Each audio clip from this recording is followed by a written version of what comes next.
Close your eyes and let your mind drift back. Back past your childhood, back past your grandparents, back past the memory of any living person, to a scattering of rocky islands and narrow mountain valleys around the edge of a warm blue sea,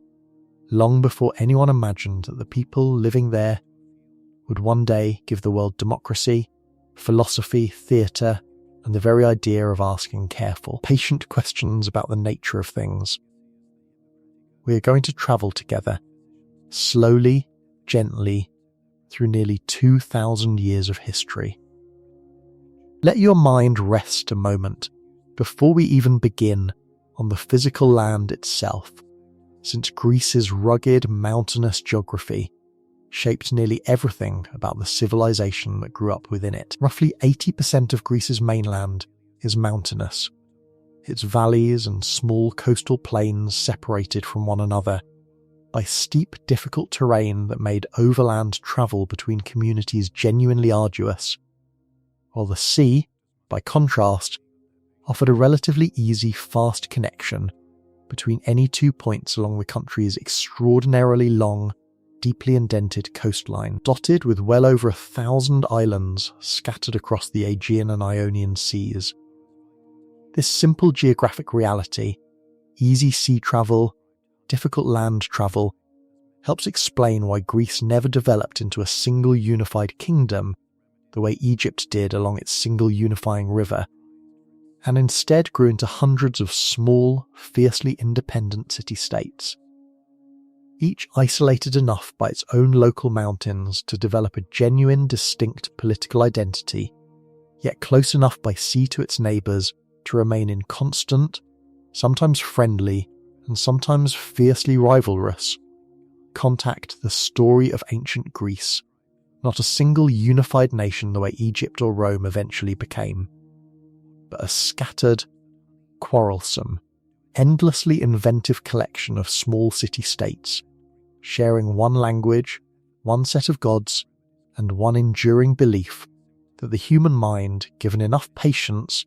could understand almost anything. There is no need to remember any of it. There is no test at the end. Just let the words settle over you, slow and steady as the gentle lapping of the Aegean against a quiet, moonlit shore, and let yourself drift, gradually, towards sleep. Let's begin at the beginning, long before Athens, long before Sparta, long before anyone had ever heard the name Alexander, on the island of Crete, in the warm waters south of the Greek mainland.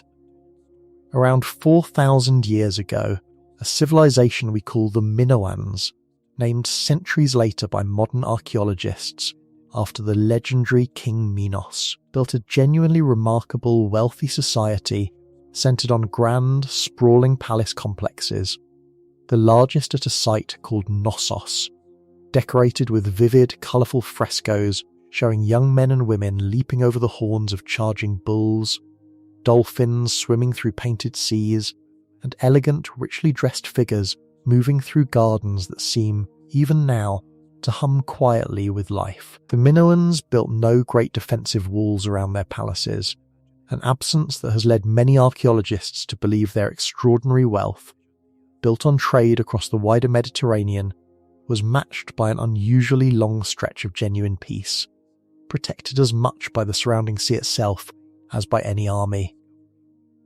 Let your mind rest a moment on the palace at Knossos itself. Since its genuinely labyrinthine layout, hundreds of interconnected rooms, corridors, and storage chambers spreading across multiple levels may well be the very origin of one of Greek mythology's most enduring stories. According to later Greek legend, King Minos kept a monstrous half-man, half-bull creature called the Minotaur imprisoned within an elaborate labyrinth beneath his palace, fed, according to the darker versions of the myth, on a periodic tribute of young Athenian men and women, until the hero Theseus finally ventured into the labyrinth and slew the beast,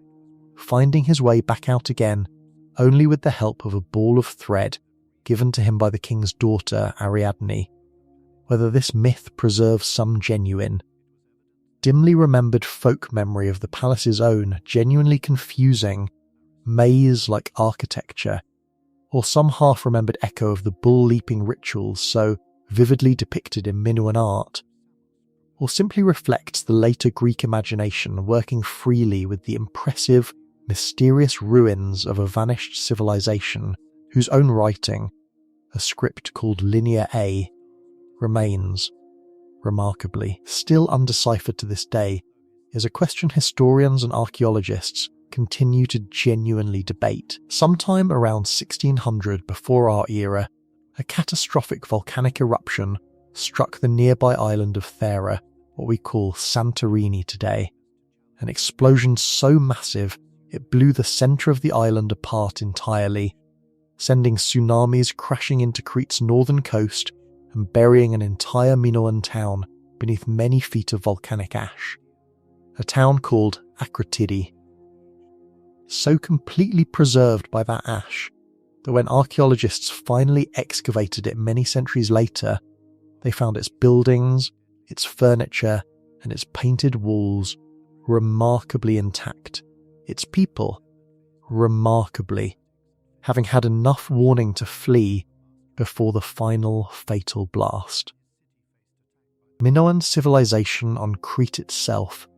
did not collapse immediately, but it entered a slow decline in the generations that followed, eventually giving way to a new, more warlike people rising on the Greek mainland, the Mycenaeans. The Mycenaeans, named for their greatest citadel Mycenae, built fortified palace centres defended by massive stone walls so enormous that later Greeks, looking back on them centuries afterward, believed they must have been built by a race of giant one-eyed cyclopes, since no ordinary human labour seemed capable of moving stones that size. Mycenaean kings ruled from these fortified palaces, commanding chariots, bronze weapons, and a genuinely sophisticated bureaucracy that used an early writing system called Linear B, a script that, remarkably, wasn't successfully deciphered until the middle of the 20th century, when a young architect named Michael Ventris finally proved it recorded an early archaic form of the Greek language itself, pushing the confirmed written history of Greek back by several additional centuries. Let your mind rest a moment on what those deciphered Linear B tablets actually recorded, since their contents turned out to be considerably more mundane, and in their own way considerably more genuinely fascinating than any grand royal proclamation. The tablets recovered from Mycenaean palace sites are, almost without exception, careful administrative records, inventories of grain, wine, and olive oil, lists of bronze weapons and chariot parts held in palace storerooms, and detailed rosters of workers, including textile workers, perfume makers, and religious personnel, all attached to the palace's economy in one way or another. This was a genuinely centralised bureaucratic society in which the palace itself functioned as the central hub coordinating an enormous share of the surrounding region's agricultural and craft production, a level of administrative complexity that would not be matched again in Greece for many centuries after the Mycenaean palaces themselves eventually fell silent. It was the Mycenaean world, wealthy, warlike, and connected by trade and rivalry to the great powers of the wider Bronze Age Mediterranean, that later Greek tradition would remember, transformed and embellished across many centuries of oral storytelling, as the setting for the Trojan War, the legendary conflict Homer would eventually immortalise in the Iliad, sung and resung around countless firesides long before it was ever written down. Let your mind rest a moment too on what these two great epics actually tell, since their stories have echoed through Western literature for well over 2,500 years. The Iliad concerns itself with only a few final weeks of the decade-long Trojan War, centering not on the war's outcome, which its original audience would already have known, but on the personal rage of the Greek warrior Achilles after a bitter quarrel with his own commander, and on the genuine human cost of glory and pride even for history's greatest legendary heroes. The Odyssey, its companion epic, follows the Greek hero Odysseus on his long, winding 10-year journey home from that same war, facing monsters, temptations, and considerable personal hardship. A story less about the glory of battle than about endurance, cleverness, and the deep, aching pull of home. Themes genuinely universal enough that the word Odyssey itself has passed directly into English as a common noun for any long, eventful journey.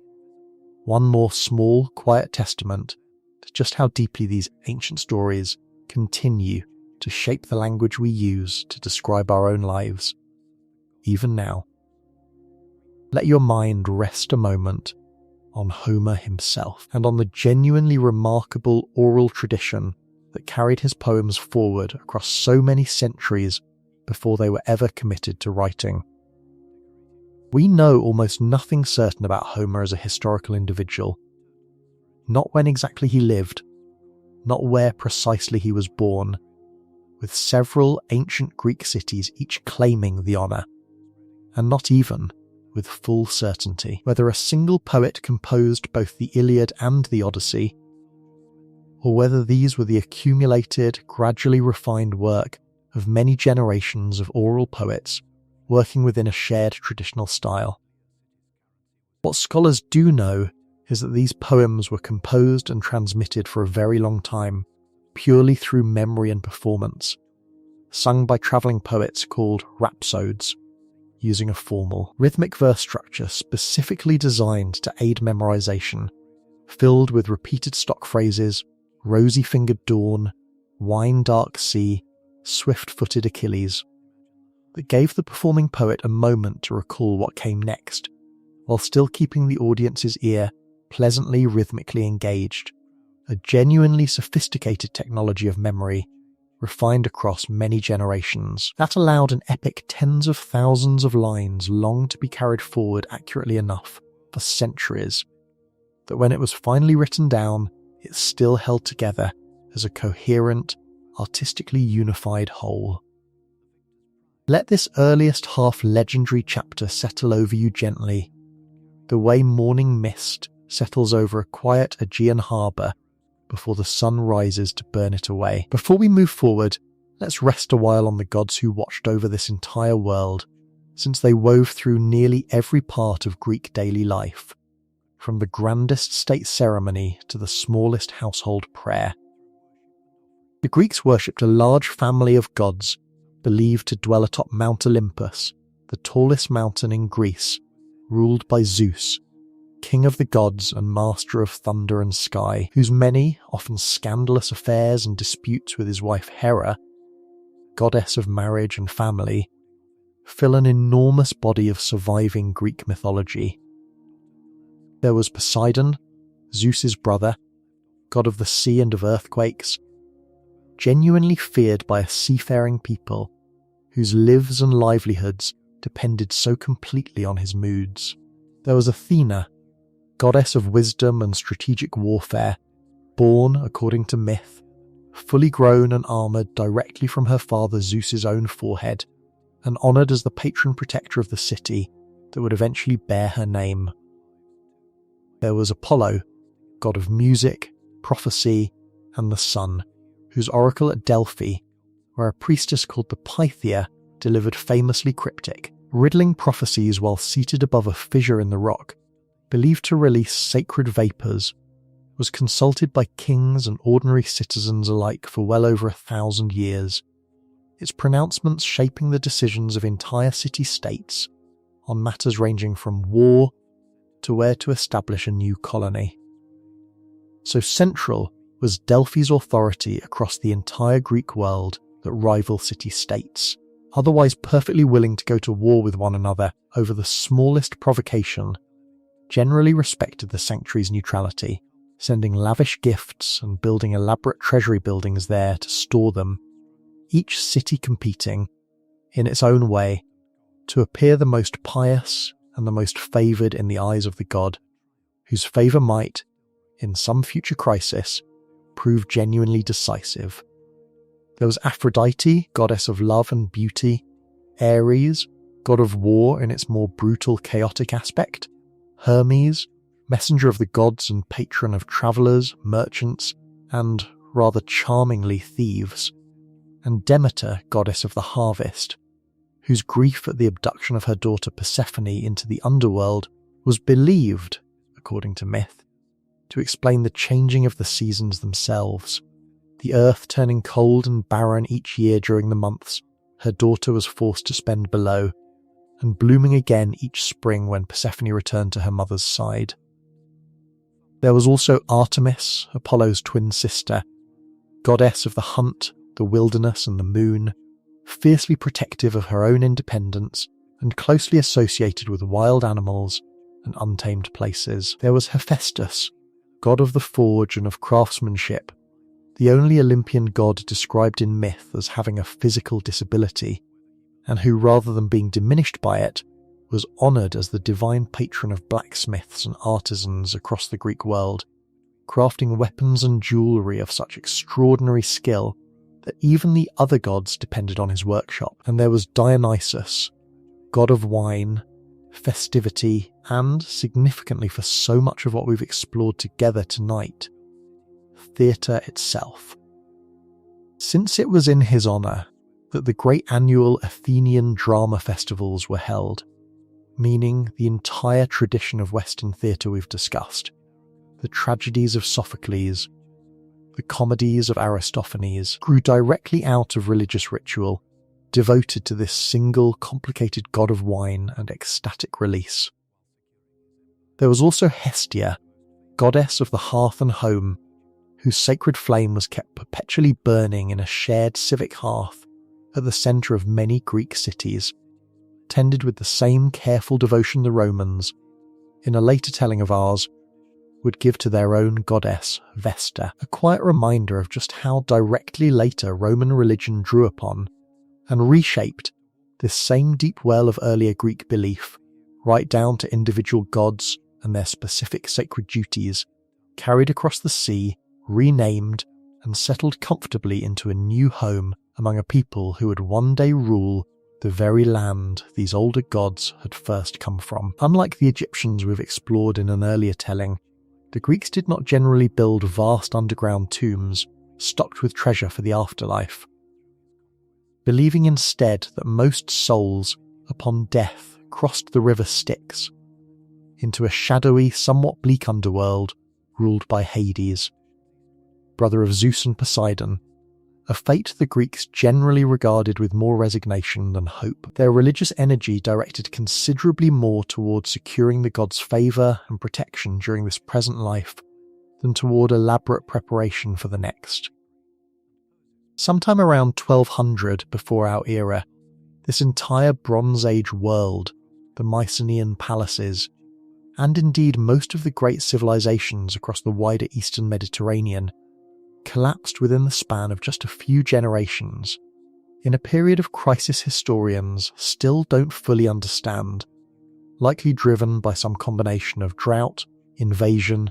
and the breakdown of the long-distance trade networks these wealthy palace economies had depended upon. The centuries that followed are sometimes called the Greek Dark Age, a period of considerably reduced population, the loss of writing itself, and a genuinely humble, quiet stretch of Greek history about which we know remarkably little, precisely because the very ability to record events had, for a time, been lost along with the palaces that once used it. And yet it was from this quiet, humble darkness that something genuinely new began, slowly, patiently, to take shape. The polis, the Greek city-state, a small, independent community built around a central hilltop fortress, or acropolis, and a marketplace, or agora, where citizens gathered to trade, to argue, and eventually to govern themselves. Unlike Egypt or the great empires of Mesopotamia, Greece's mountainous, island-scattered geography meant no single power could easily dominate the entire region, And so, across the centuries that followed, hundreds of these small, fiercely independent city-states took root across the Greek mainland, the islands of the Aegean, and eventually the coastlines of Sicily, southern Italy, and Asia Minor as Greek settlers, driven by population pressure and the promise of new land, established colonies across the wider Mediterranean world. Let your mind rest a moment on this remarkable wave of colonization, since it carried Greek language and culture to shores its original city-states could never have reached through conquest alone. Beginning around the 8th century before our era and continuing for several hundred years afterward, Greek settlers, often departing a single mother city in organised, deliberate expeditions led by an appointed founder, established new independent city-states across an extraordinary geographic range. From Massalia, the city we now call Marseille on the coast of southern France, to Byzantium, guarding the strategic strait that would many centuries later become Constantinople, to a dense cluster of thriving cities across the eastern coast of Sicily and the southern tip of Italy, a region so thoroughly Greek in character that the Romans themselves would later call it Magna Graecia, meaning simply Great Greece. These colonies were not generally subject to their founding city in any ongoing political sense, but rather grew as fully independent city-states in their own right, connected to their mother city by shared religious ties, trade relationships, and a lasting sense of cultural kinship, spreading the Greek language, Greek gods, and the very idea of the independent, self-governing polis across a genuinely vast stretch of the ancient Mediterranean world, centuries before Alexander's armies would ever attempt anything similar by force. Let your mind rest a moment on just how different these city-states could be from one another, despite sharing a common language and common gods. Of all of them, two would eventually come to define, for later history, the very idea of what ancient Greece meant: Athens and Sparta. Sparta, in the region of Laconia in the southern Peloponnese, developed a genuinely unusual, rigidly disciplined society built almost entirely around military training and readiness. Spartan boys were taken from their families at around age 7 and raised communally in a harsh, deliberately demanding training system called the agoge, learning endurance, discipline, and combat skill, preparing them for a lifetime as citizen soldiers considered, across the ancient world, to be among the most feared and effective infantry anywhere. Spartan society depended heavily on a subjugated population called helots, conquered peoples forced into agricultural labour to free ordinary Spartan citizens for a life devoted almost entirely to military training, a system that gave Sparta its formidable army but also left it in a state of near-constant watchful tension against the possibility of helot rebellion. Let your mind rest a moment too on Sparta's own genuinely unusual system of government, since it differed considerably from the simple image of a purely military dictatorship popular imagination sometimes assumes. Sparta was ruled, remarkably, by two kings simultaneously, drawn from two separate royal families, a dual kingship historians believe may have originated as a compromise between two once rival ruling clans, with the two kings serving as joint military commanders and holding important religious duties, while checking, at least in theory, any single individual's ability to accumulate excessive personal power. Alongside these two kings, Sparta was governed by a council of elders called the Gerousia, and, genuinely significantly, by 5 annually elected officials called ephors, drawn from the ordinary citizen body rather than the royal families, who held real, substantial power to oversee, and even formally put the kings themselves on trial if they were believed to have acted against Sparta's interests. A genuinely striking check on royal authority for a society otherwise remembered, in popular imagination, primarily for rigid military discipline rather than careful constitutional balance. Let your mind rest a moment on Spartan women specifically, since their lives, remarkably for the ancient world, differed considerably from women's lives in most other Greek city-states, including Athens. Spartan girls, unlike their counterparts elsewhere in Greece, received formal physical education alongside boys, wrestling, running, and throwing the javelin, on the belief, widely shared among the Spartans themselves, that strong, healthy mothers would produce strong, healthy sons for the state's army. Spartan women also retained considerably more legal and economic independence than women in Athens, permitted to own and inherit property in their own right. A genuine practical necessity given how much of ordinary Spartan male life was spent away from home in military training or campaign, leaving Spartan households, and in many cases substantial family estates, managed directly by the women who lived in them. Athens, by contrast, developed along a very different path, one that would eventually give the world one of its most enduring political ideas. Early Athens, like most Greek city-states, was ruled first by kings, then by a narrow aristocracy. But across the 6th century before our era, a series of reformers, most notably a lawgiver named Solon, and later a leader named Cleisthenes, gradually expanded political participation to a considerably wider circle of male citizens, eventually establishing a system in which free adult male citizens, gathering directly in a general assembly, voted personally on the laws and decisions governing their entire city, a system historians call democracy, from the Greek words demos, meaning the people, and kratos, meaning power or rule. Let your mind rest a moment on daily life within this remarkable city, beyond its politics and its philosophy,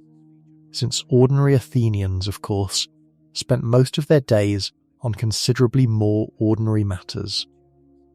The Athenian agora itself, that great open marketplace at the heart of the city, buzzed each morning with genuine, ordinary commerce, farmers bringing in produce from the surrounding countryside, fishmongers calling out the morning's catch, potters and metalworkers displaying their wares alongside moneylenders and public scribes, the entire space also serving, at various points across its long history, as a gathering place for informal political discussion, casual philosophical debate, and simple everyday gossip, a genuinely vibrant, noisy, thoroughly ordinary heart of the city that existed alongside, and largely made possible the grander political and intellectual achievements happening in the same streets and shaded colonnades surrounding it. A typical Athenian home was modest by later Roman standards, built of mud brick around a small central courtyard with separate quarters traditionally reserved for women, called the gynekeion, where the household's female members spun wool, wove cloth, and managed the practical daily business of the home, largely apart from the more public life of the streets and the agora outside. Athenian women, unlike Spartan women, generally lived under fairly significant social restriction, expected to remain largely within the household, and to appear in public only for specific religious festivals or family occasions, their legal standing generally requiring a male relative, a father, husband, or son, to represent their interests in any formal, legal, or property matter, a genuinely striking contrast to the political freedoms Athenian men were, during this same period, actively pioneering for themselves. Let your mind rest a moment on one notable exception to this general pattern, a woman named Aspasia, who came to Athens from the city of Miletus and became the companion of Pericles himself during his later years, and who, according to several ancient sources, including Plato, was widely admired for her genuine intellectual brilliance, reportedly hosting and participating directly in philosophical discussions with some of the leading thinkers of the day. an intellectual visibility genuinely unusual for any woman in Athenian society, made possible in part precisely because, as a foreign-born resident rather than an Athenian citizen, Aspasia existed somewhat outside the ordinary social restrictions governing citizen wives and daughters, free to move and speak in ways respectable Athenian-born women generally were not. Her genuine influence over Pericles himself was significant enough that some of his political rivals and critics, uncomfortable with a woman wielding this kind of visible intellectual and personal influence, attempted, unsuccessfully, to have her formally prosecuted, a controversy that offers modern readers a genuinely rare, if frustratingly partial, glimpse of a woman's intellectual life in a society whose surviving records so overwhelmingly centre on the words and achievements of men. Let your mind rest a moment, too, on how Athenian boys were actually educated, since it shaped the entire adult society we've been exploring together. A typical Athenian boy from a family of reasonable means began formal schooling around age 7, attending lessons generally in a private teacher's home rather than any dedicated school building, in reading, writing, and arithmetic, alongside considerable memorization of Homer's epics, recited aloud until entire lengthy passages could be repeated from memory, a practice believed to instill not just literacy, but genuine moral and civic character, since Homer's heroes were held up as models of courage, honour, and eloquence worth emulating. Music and poetry formed an equally central part of Greek education, boys learning to play the lyre and to sing, since a cultivated Greek citizen was expected to participate confidently in the shared musical performance of religious festivals and private gatherings alike, and physical education, wrestling, running, and athletics practiced at the gymnasium was considered every bit as essential to a young citizen's proper development as intellectual training, the Greeks holding a genuine, deeply rooted belief that a healthy, disciplined body and a well-trained mind were two halves of the very same educational goal,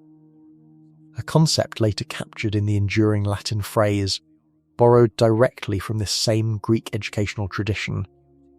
of a sound mind in a sound body. Ordinary Athenian men, meanwhile, might spend a typical day conducting business or attending to a trade in the agora, exercising at a public gymnasium, an institution genuinely central to Greek civic life, combining physical training with intellectual and social discussion, and, for those with sufficient means and leisure, attending a symposium in the evening, a genuinely distinctive Greek social institution in which men gathered to drink wine, mixed with water according to careful custom, share poetry and philosophical conversation, and enjoy music, reclining together on couches in a private home in a setting that blended intellectual discourse with genuine, unhurried social pleasure. Let your mind rest a moment, too, on one particularly distinctive Athenian democratic practice, worth understanding on its own terms: ostracism. Once each year, the Athenian assembly could vote on whether to hold an ostracism, and if a sufficient number of citizens chose to proceed, each citizen would scratch the name of a fellow Athenian onto a broken piece of pottery called an ostracon, and whoever received the most votes, provided a minimum threshold of total votes was reached, would be exiled from the city for 10 years, without any formal criminal charge or trial required at all. This genuinely unusual institution was intended specifically as a safeguard against any single citizen accumulating dangerous, potentially tyrannical influence over the city, allowing Athenians to remove a rising figure they judged threatening to the democracy itself, even in the complete absence of any specific crime, purely on the collective judgment that his growing power had become worth guarding against. A genuinely striking, if occasionally misused, expression of just how seriously Athenian democracy took the ever-present danger of any single individual rising too far above his fellow citizens. It's worth pausing gently here the way you might pause on a particularly beautiful stretch of coastline to be honest about the limits of this new idea, since Athenian democracy, however genuinely revolutionary, was also considerably narrower than the word might suggest to modern ears. Women, enslaved people, and free foreign residents were entirely excluded from political participation, meaning the actual body of citizens who could vote and hold office represented only a modest fraction of the city's total population. And yet, within those real limits, the achievement remains genuinely significant. For the very first time in recorded history, a substantial community of free citizens governed themselves directly, debating and voting on their own laws in open assembly, rather than submitting to the unquestioned authority of a king or a narrow hereditary elite. Let your mind rest a moment on exactly how this remarkable system actually functioned in daily practice. Any male citizen over the age of 18 could attend and speak at the Athenian assembly, called the Ecclesia, which met regularly on a hillside called the Pnyx, just outside the city centre, where attendance on a typical meeting day might number several thousand citizens, gathered together in the open air to debate and vote directly on matters of war, taxation, and law. Beyond the assembly, Athenian citizens also served, chosen by lottery rather than election, on a council of 500 that prepared the assembly's agenda and oversaw the day-to-day administration of the city, and on large citizen juries, sometimes numbering many hundreds of jurors for a single case, that decided legal disputes and criminal trials. This heavy reliance on random selection by lottery, rather than election, for so many important civic roles, reflected a genuinely distinct Athenian democratic philosophy. The belief that ordinary citizens, not just a wealthy or naturally talented few, were fundamentally capable of governing their own community,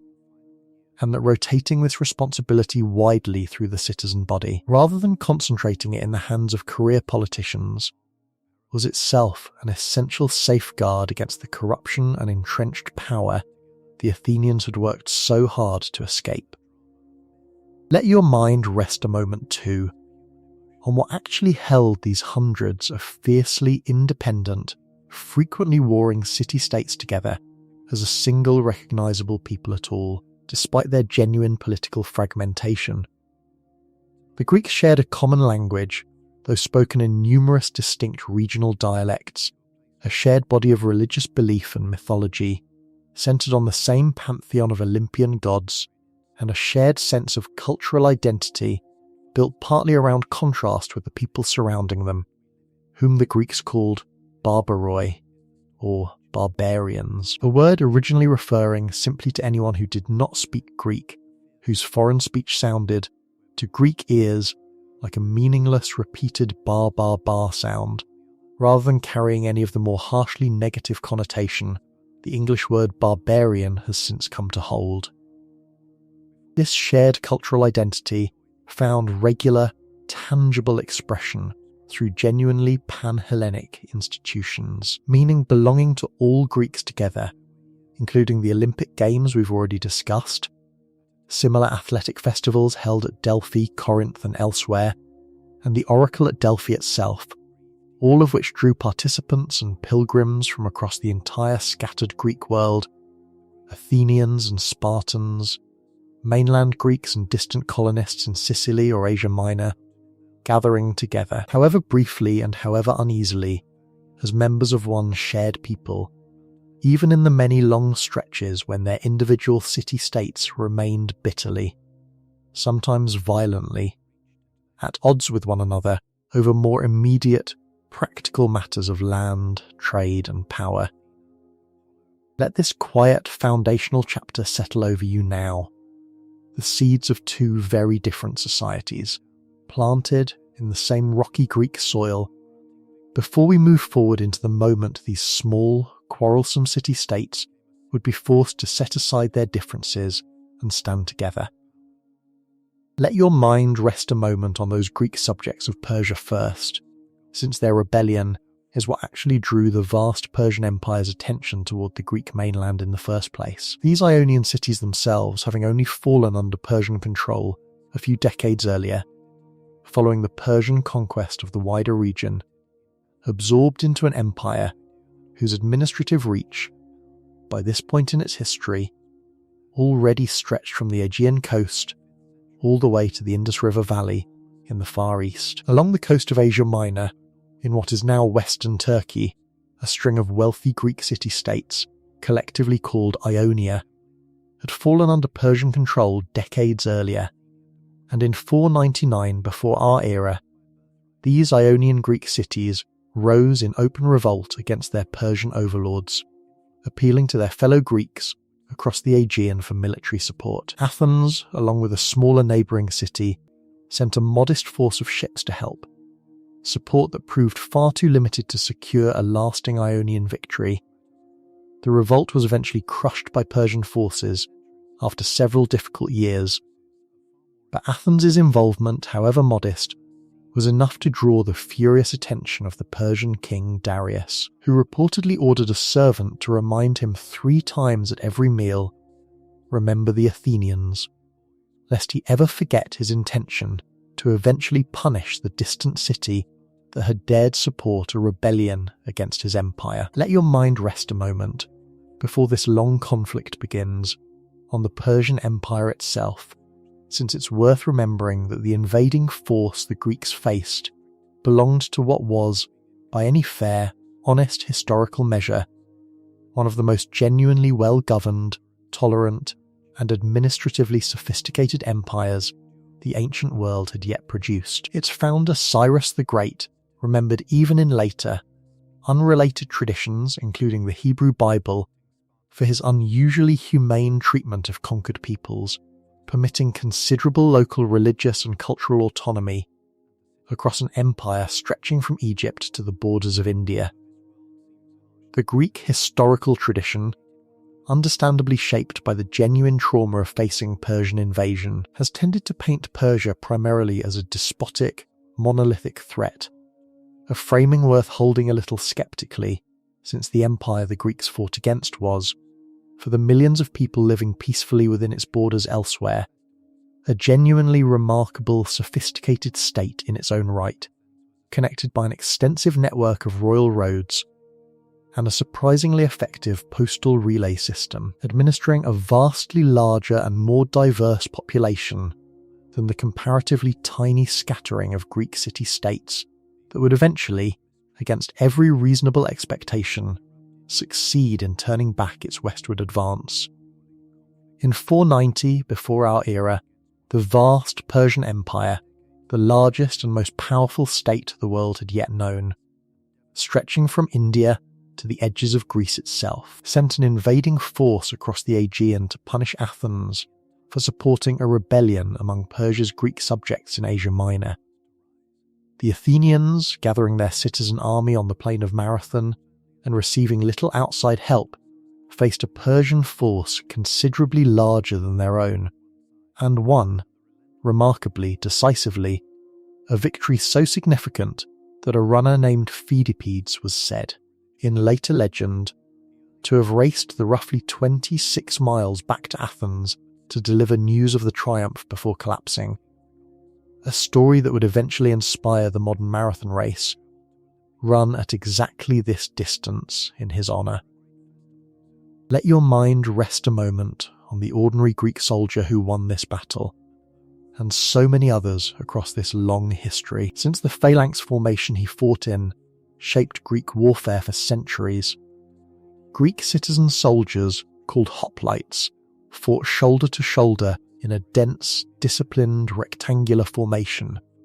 each man's large round shield protecting not only himself but the exposed right side of the soldier beside him,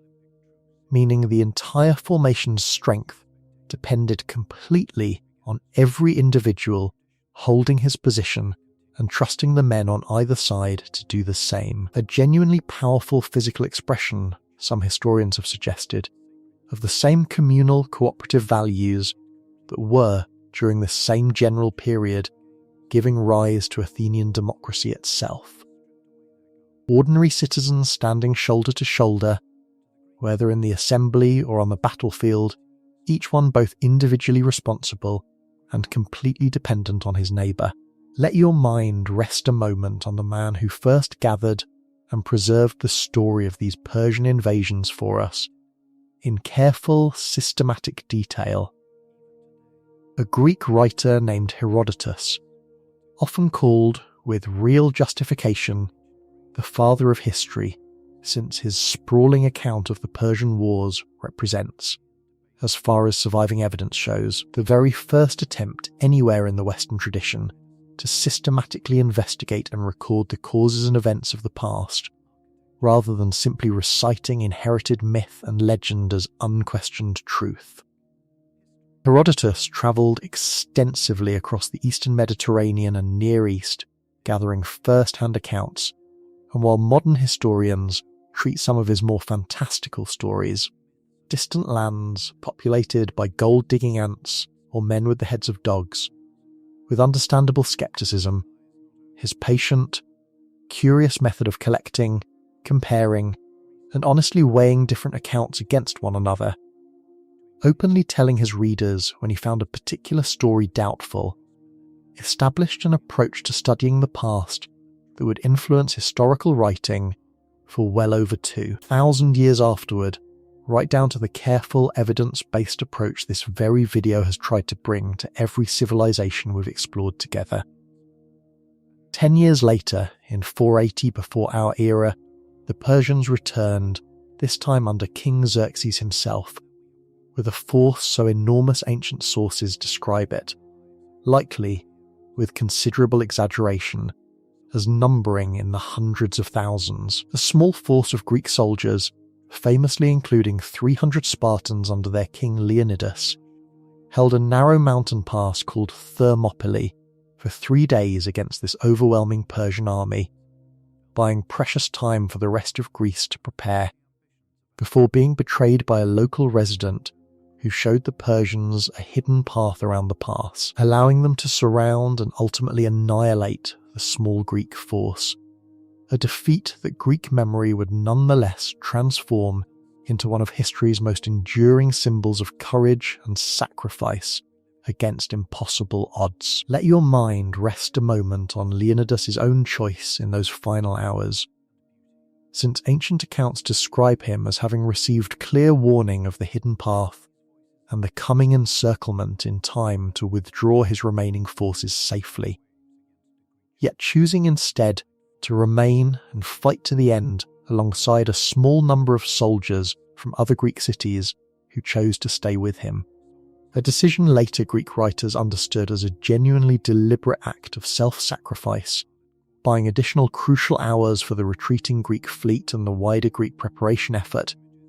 and cementing, in the process, one of the ancient world's most enduring lessons about the value a small, determined force can hold, and the lasting meaning a single, deliberately chosen last stand can carry forward across well over 2,000 years of retelling, inscribed, according to tradition, on a monument later raised at the pass itself, its simple epitaph asking any future traveller to tell the people of Sparta that here, obedient to their laws, these men had lain. Even with Thermopylae fallen, the wider Greek resistance held. At the naval battle of Salamis, the Athenian statesman Themistocles lured the much larger Persian fleet into a narrow strait, where its sheer numerical advantage became a liability rather than a strength, winning a decisive naval victory that broke the momentum of the Persian invasion, and the following year, a combined Greek army finally defeated the remaining Persian land forces at the Battle of Plataea, ending the immediate Persian threat to Greece for good. Let your mind rest a moment too on the ships themselves that made this remarkable naval victory possible. A specialised Greek warship called the Trireme, so named for its 3 stacked rows of oarsmen, up to 170 rowers packed into a single sleek, narrow wooden hull built for speed and manoeuvrability rather than raw size. Its bow fitted with a heavy bronze ram, specifically designed to punch through an enemy ship's hull below the waterline. Rowing a trireme required extraordinary coordination, all 170 oarsmen pulling in precise, practiced unison, often to the rhythm of a flute player seated aboard specifically to help the crew maintain a steady, synchronized stroke, since even a small mistake by a handful of rowers could throw off the entire vessel's speed and balance at exactly the moment quick. Decisive manoeuvring mattered most. Manning Athens' large war fleet required thousands of citizen rowers, drawn substantially from the poorer classes of Athenian society who could not afford the bronze armour and weapons needed to serve as hoplite infantry, meaning Athenian naval power depended directly on the willing participation of ordinary working citizens, a genuinely significant factor. Many historians believe in why Athenian democracy extended political rights so broadly to poorer citizens in the first place, since a city whose military strength depended so heavily on its poorer rowers had genuine practical reason to ensure those same citizens felt they had a real stake in how their city was actually governed. Let your mind rest a moment on Themistocles' own remarkable foresight, since the very fleet that won at Salamis existed largely because of a decision he had pushed through the Athenian assembly several years earlier. When a rich new vein of silver was discovered in Athenian territory, many citizens favoured simply dividing the windfall among themselves. Themistocles instead persuaded the assembly to invest the silver in building a substantial new fleet of warships, ostensibly for a lesser, more immediate rivalry with a neighbouring island, but which happened to leave Athens with exactly the naval strength it would desperately need only a few years later when Xerxes' invasion arrived.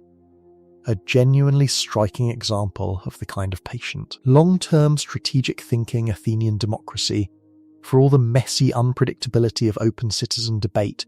could sometimes produce at exactly the moment it mattered most. Let this dramatic chapter of unlikely survival settle for a moment, the way the sea itself settles after a storm, before we move into the golden age this hard-won victory would help make possible. Let your mind rest a moment too on just how narrowly this outcome was ever achieved, since Greek unity against the Persian threat was in genuine historical fact considerably less complete and considerably more fragile than later, more heroic retellings sometimes suggest. A meaningful number of Greek city-states, including the historically significant city of Thebes, actually sided with the invading Persians rather than joining the resistance, calculating not unreasonably given Persia's overwhelming size and resources, that submission might prove the wiser course than a fight the assembled Greek forces seemed genuinely unlikely to win. The relatively small coalition of city-states that did resist, led primarily by Athens and Sparta, succeeded against odds that, from the perspective of anyone living through those genuinely uncertain months in 480 before our era, must have seemed considerably longer than the confident hindsight of later history tends to suggest. A reminder worth sitting with, that the outcomes we now treat as historically inevitable rarely felt inevitable at all to the people actually living through the uncertain, frightened present moment in which they were unfolding. Let your mind rest a moment on that defensive alliance itself, since it began as a genuinely voluntary partnership before gradually transforming into something considerably closer to an Athenian empire. Following the Persian Wars, Athens organised a coalition of Greek city-states, primarily among the islands and coastal cities of the Aegean, called the Delian League, named for the sacred island of Delos, where the alliance's treasury was originally kept, its members contributing ships or money toward a shared fleet intended to continue defending Greek territory against any renewed Persian threat, and eventually to liberate the remaining Greek cities still under Persian control. Over time, however, Athens increasingly treated League funds as its own to use, most controversially moving the shared treasury from Delos to Athens itself, and using a substantial portion of the League's contributions to fund exactly the kind of grand building projects, the Parthenon prominent among them, that Athens' own critics at the time openly complained were being built with money originally intended for common Greek defence rather than for Athenian glorification, a genuine political tension that would help feed the resentment eventually erupting into the Peloponnesian War. In the decades following the Persian Wars, Athens, having played such a central role in the Greek victory, particularly at sea, rose to genuine, dominant prominence among the Greek city-states. Using the wealth flowing into a defensive alliance, it now led to rebuild and beautify itself on a truly extraordinary scale. Under the leadership of a statesman named Pericles, Athens entered what later history would remember as its Golden Age, a stretch of roughly 50 years, across the middle of the 5th century before our era, that produced an almost unbelievable concentration of lasting human achievement. Let your mind rest a moment on Pericles himself, whose vision guided so much of what this Golden Age actually produced. Elected repeatedly to a leading Athenian military and political office across nearly 3 decades, Pericles championed both the grand building programme that gave Athens the Parthenon and its other great Acropolis monuments, and a genuine expansion of Athenian democracy itself, including introducing payment for citizens serving on juries and in other public offices, a change that allowed even poorer Athenian citizens, who could not otherwise afford to set aside their ordinary work, to participate fully in the city's democratic institutions. In a famous funeral oration delivered early in the Peloponnesian War, honouring Athenian soldiers who had died in the war's first year, and recorded for us by the historian Thucydides, Pericles offered what remains one of history's most eloquent, most enduringly quoted defences of open democratic society itself, describing Athens as a city that welcomed differing opinions rather than punishing them, that judged citizens on genuine merit rather than wealth or birth, and that considered a man who took no interest in public affairs not simply unambitious, but genuinely useless to his community, a vision of engaged participatory citizenship that continues to be quoted and studied well over 2,000 years later by anyone thinking seriously about what a genuinely healthy democratic society actually requires from the people living within it. It was during this period that the Parthenon was built, a temple to the goddess Athena crowning the Acropolis above the city, its proportions calculated with such careful, deliberate mathematical precision, including subtle curves built into its columns and foundations specifically to correct for optical illusions that would otherwise make a perfectly straight structure appear to sag when viewed from a distance, that it remains, even now, nearly 2,500 years later, widely considered one of the most perfectly proportioned buildings ever constructed by human hands. Let your mind rest a moment on the sheer scale of this building project, and on the man most responsible for overseeing it, a sculptor and architect named Phidias, who directed not only the temple's construction, but also its extraordinary sculptural decoration, including a colossal statue of Athena herself, standing nearly 40 feet tall inside the temple's main chamber, crafted from wood and covered in sheets of gold and ivory, a single, staggeringly valuable object that also, quite deliberately, doubled as the city's emergency financial reserve, since the gold could, in a genuine crisis, be removed and melted down, though the Athenians, by all surviving accounts, never actually resorted to this measure across the statue's long existence. The temple's continuous sculptural frieze running around the top of its outer walls depicted a great procession of Athenian citizens honouring their patron goddess, a genuinely remarkable choice,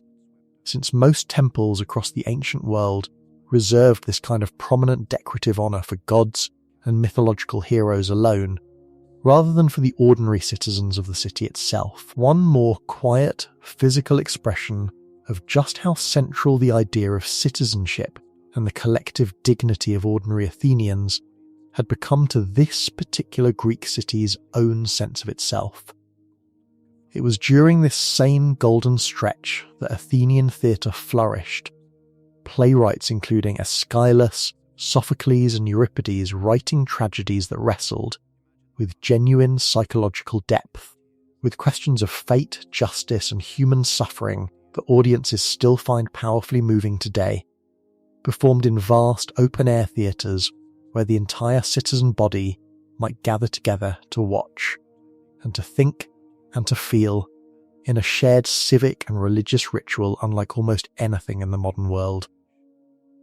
Let your mind rest a moment, too, on a considerably earlier Greek poet whose surviving work offers something genuinely rare from this period: an intimate, personal woman's voice. Sappho, living on the island of Lesbos in the 7th and 6th centuries before our era, composed lyric poetry, verse originally meant to be sung and accompanied by a lyre, of such genuine emotional intensity and technical skill that later Greek writers, including Plato himself, referred to her simply as the 10th muse, ranking her alongside the 9 divine goddesses of artistic inspiration. Sappho's poetry, much of which survives today only in fragmentary form, pieced together from ancient quotations and remarkably from scraps of papyrus once used as mummy wrapping in Egypt, and only rediscovered in modern times, speaks with startling directness about love, longing, and the beauty of the natural world. Her surviving verse is still capable, even in their damaged, incomplete state, of moving readers across a gap of well over 25 centuries, a genuinely precious surviving thread connecting us to a woman's inner life from an era whose surviving literature is otherwise so overwhelmingly dominated by male voices. Let your mind rest a moment on what attending Athenian theatre actually involved, since it was, in genuine practice, as much a civic and religious festival as an evening's entertainment. Plays were performed during a specific annual religious festival honouring the god Dionysus,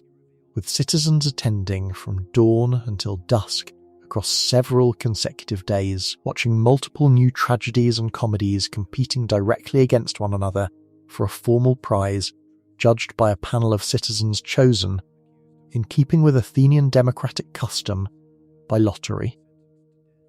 Let your mind rest a moment too on the theatres themselves where these plays were performed, remarkable feats of acoustic engineering built directly into hillsides, their curved rows of stone seating rising in a great semicircle around a central circular performance area called the orchestra, a design so acoustically effective that even a whispered line delivered by an actor at the very centre of the orchestra floor could reportedly be heard with genuine clarity by spectators seated in the very highest, most distant rows. A level of natural acoustic engineering achieved centuries before anyone had developed a scientific theory of sound waves to formally explain exactly why it worked so well. The Theatre Epidaurus, built somewhat later than the great 5th century Athenian theatre but remarkably well preserved even today, remains capable of hosting live performances in the present day, its ancient stone seating still carrying an actor's unamplified voice clearly to spectators seated over 60 rows back, a genuinely humbling demonstration of just how much careful empirical engineering skill Greek architects brought even to a structure built purely for the enjoyment of drama and song. Alongside the tragedies of Aeschylus, Sophocles and Euripides, the comic playwright Aristophanes wrote genuinely biting, irreverent political satire, openly mocking prominent living politicians, philosophers, including Socrates himself, and even, on occasion, the assembled audience's own collective judgment and decisions. A level of open, state-sanctioned public mockery of those in power that stands as a genuinely striking early expression of the same. Democratic values underlying Athens' political system more broadly, the belief that even the city's most powerful and respected figures remained fair, legitimate subjects for public scrutiny and ridicule. Long before Socrates ever began his own famous questioning in the Athenian marketplace, Greek culture had already developed a considerable tradition of practical wisdom literature, most famously associated with a loosely defined group later tradition called the Seven Sages, statesmen and thinkers from across the Greek world whose pithy, memorable sayings, inscribed, according to tradition, on the very walls of Apollo's temple at Delphi, included maxims like know thyself and nothing in excess. Phrases so enduringly useful that they continue circulating in everyday modern speech, often entirely disconnected from their original ancient Greek source, well over 2,500 years after they were first carved into stone. And it was during this period that Greek philosophy reached one of its most consequential turning points, with a genuinely unusual Athenian citizen named Socrates, who left behind no writings of his own, choosing instead to spend his days in the agora, the marketplace, asking ordinary Athenians careful, probing questions about justice, virtue, and knowledge itself,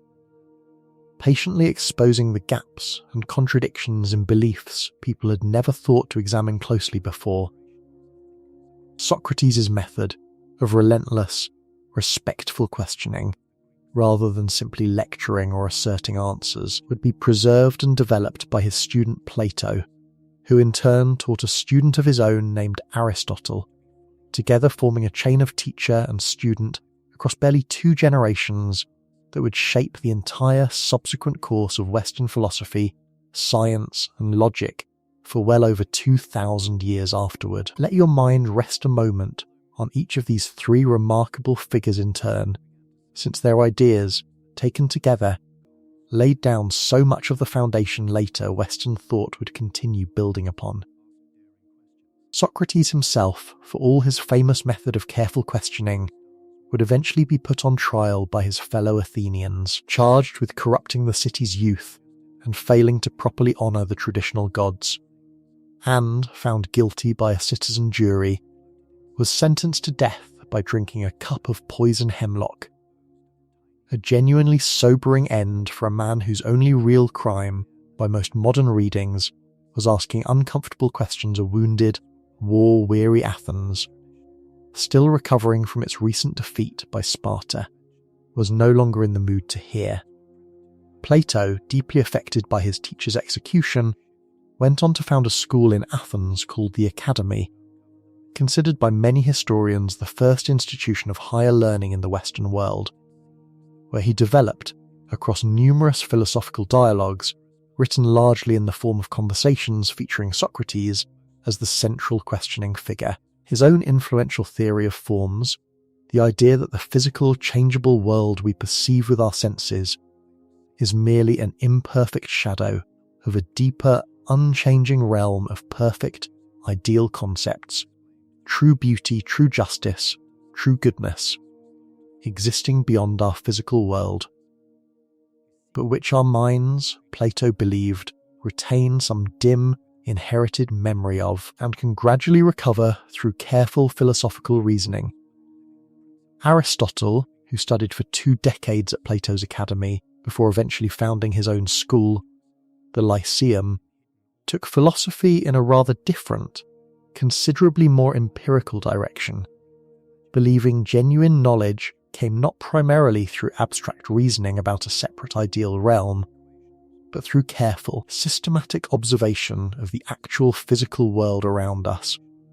classifying and cataloguing everything from plants and animals to different forms of government, developing formal systems of logic still recognisable in philosophy classrooms today,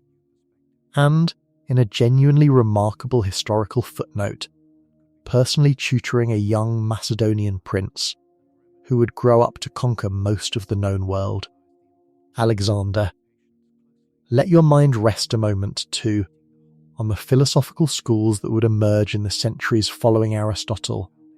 during the wider Hellenistic period Alexander's conquests helped bring about, since Greek philosophy did not end with these three great Athenian names, but continued evolving in genuinely new directions. A philosopher named Zeno of Citium founded a school called Stoicism, teaching that genuine peace of mind comes from accepting what lies outside our control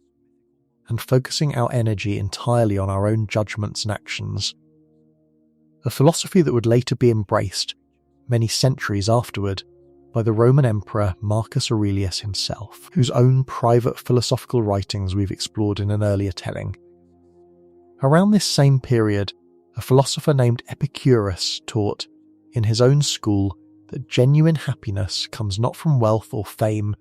but from simple pleasures, close friendship, and freedom from unnecessary fear, including, notably, fear of the gods and of death itself, a philosophy considerably gentler and more genuinely hedonistic, in its careful, moderate original form, than the word Epicurean has sometimes come to suggest in looser modern usage. And a philosopher named Diogenes, founder of the school called Cynicism, took a rather more provocative path, reportedly living in a large ceramic storage jar in the Athenian marketplace, and openly mocking conventional social customs and material ambition, famously said to have wandered the streets in broad daylight carrying a lit lamp, explaining to anyone who asked that he was simply searching for one honest man. Let your mind rest here a while in this remarkable golden stretch of art, drama, and careful thought, before we move gently into the long, difficult war that would eventually bring it to a close. Athens' growing power and wealth inevitably alarmed Sparta and its own allies, and in 431 before our era, this long simmering rivalry erupted into a devastating conflict historians call the Peloponnesian War, pitting the Athenian-led maritime alliance against the Spartan-led alliance of land powers in a brutal, exhausting struggle that would drag on, with intervals of uneasy peace, for nearly 3 decades. Early in the war, a devastating plague swept through overcrowded, besieged Athens, killing a substantial portion of its population, including, eventually, Pericles himself, whose careful, cautious leadership Athens would sorely miss in the increasingly reckless decisions that followed. Let your mind rest a moment too on how warfare itself continued evolving across these many decades of conflict, since the disciplined hoplite phalanx that won at Marathon was, by the time of the Peloponnesian War, already being supplemented by lighter, more flexible troops, javelin throwers and slingers, who could harass a heavier phalanx from a distance, and by increasingly sophisticated siege warfare, as city-states, correctly recognizing that a well-defended walled city could rarely be taken by direct assault alone, developed patient blockade tactics intended to starve a besieged population into eventual surrender rather than storming its walls outright,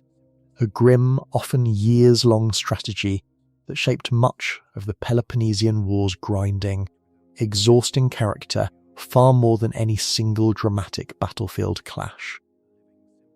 Let your mind rest a moment on the historian who recorded this long, painful conflict for us in such extraordinary detail, an Athenian named Thucydides, who had himself served as a general earlier in the war before being exiled following a military failure, using his subsequent years in exile to interview participants on both sides and compile what remains one of the most rigorous, carefully reasoned works of history to survive from anywhere in the ancient world, deliberately avoiding, as he himself explicitly states in his opening pages, the kind of embellished, entertaining storytelling favoured by earlier historians, in favour of what he considered a more sober, more useful account, intended, in his own words, to be a possession for all time,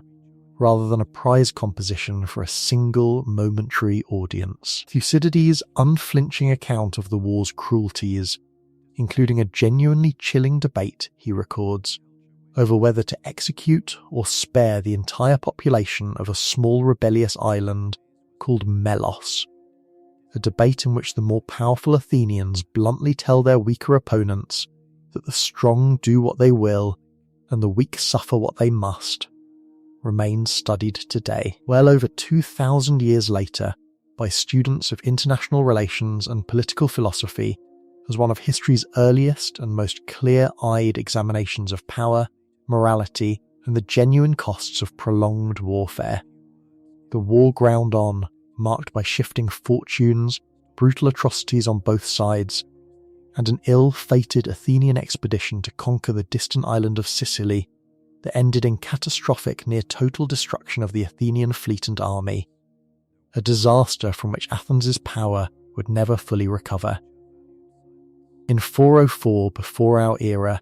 a exhausted, starving Athens finally surrendered to Sparta, its walls torn down, its once dominant navy dismantled, its brief, brilliant golden age effectively brought to a close by decades of grinding, mutually destructive warfare between Greek city-states that had once stood together against a common Persian enemy. Let this long, weary chapter settle now, the exhaustion of a war fought too long,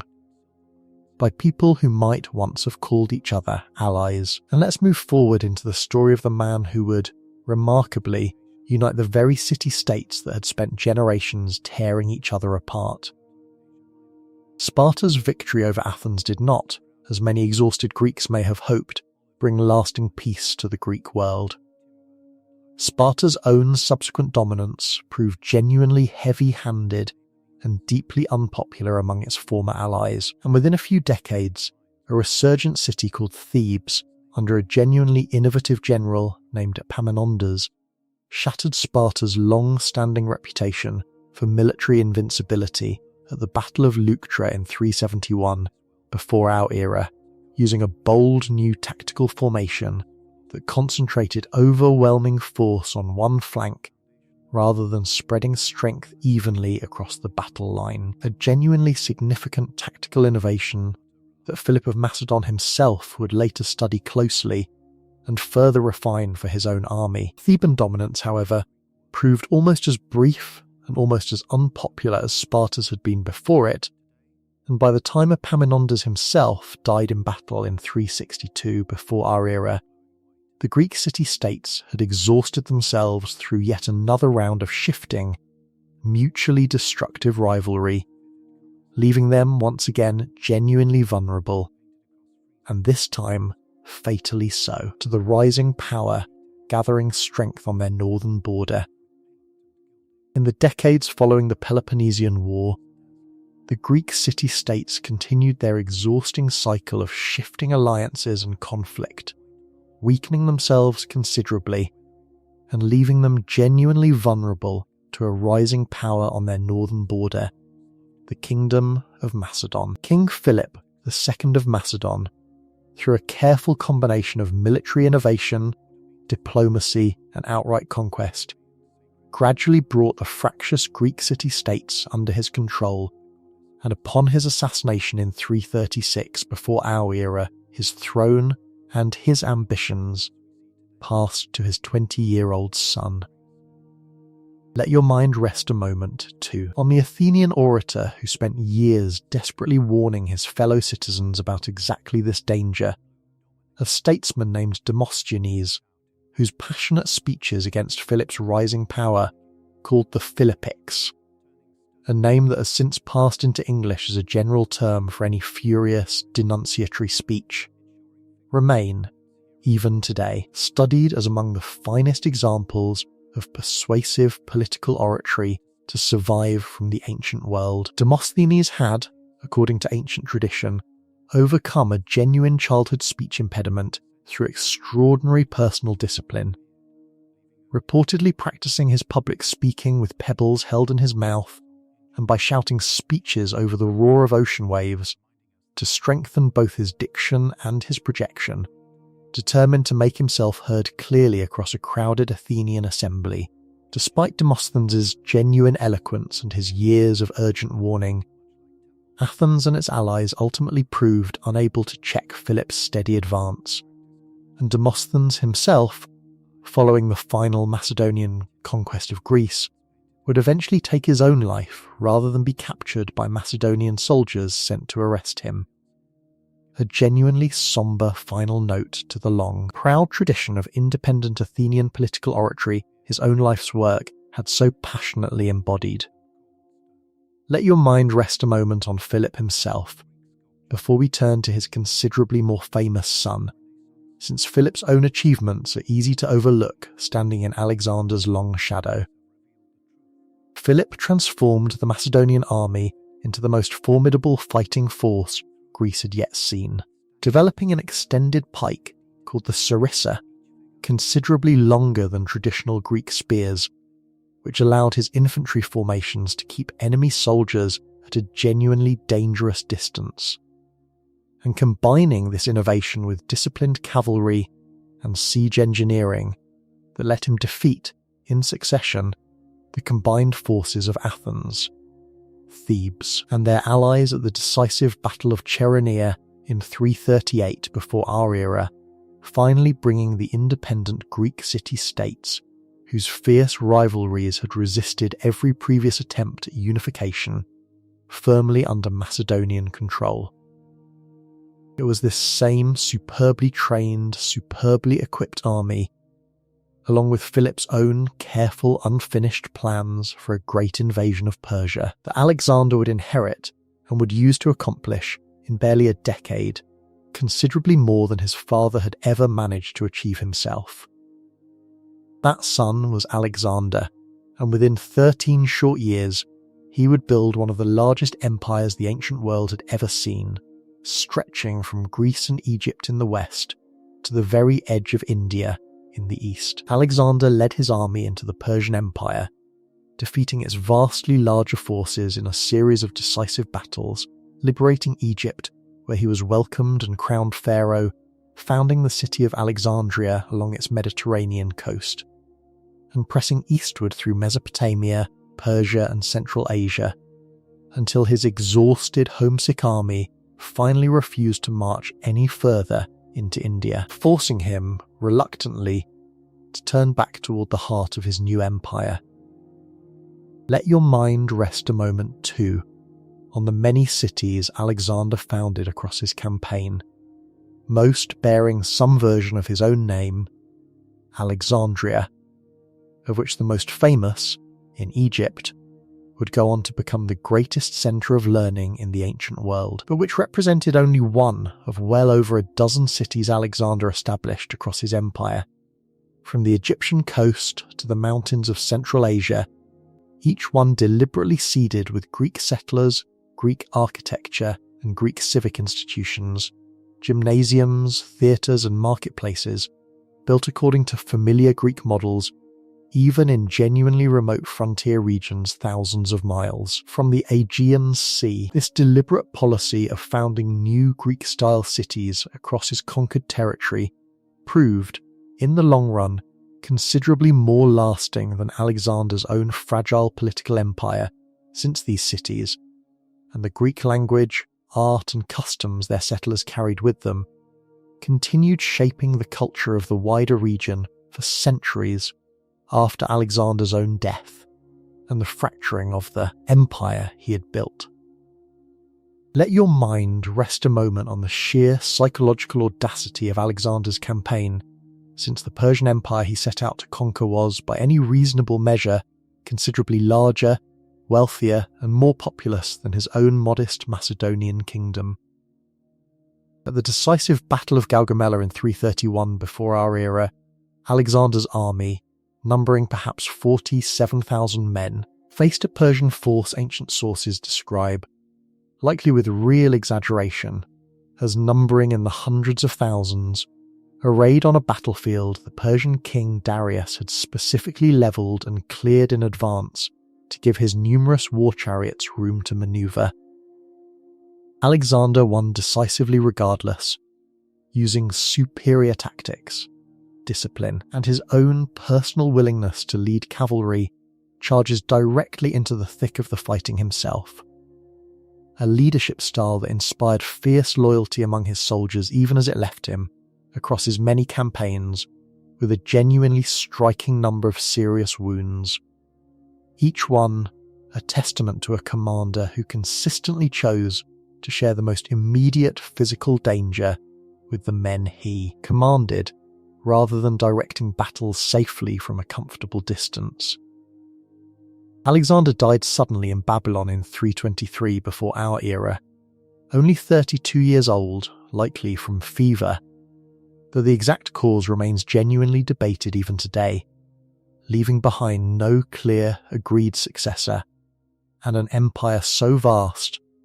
and so entirely built around his own singular, remarkable leadership that it fractured almost immediately after his death, divided among his surviving generals into several large successor kingdoms. Yet even as his political empire splintered, Alexander's conquests had already accomplished something genuinely lasting. They had carried Greek language, Greek art, and Greek learning across an enormous swath of the known world, from Egypt to the borders of India,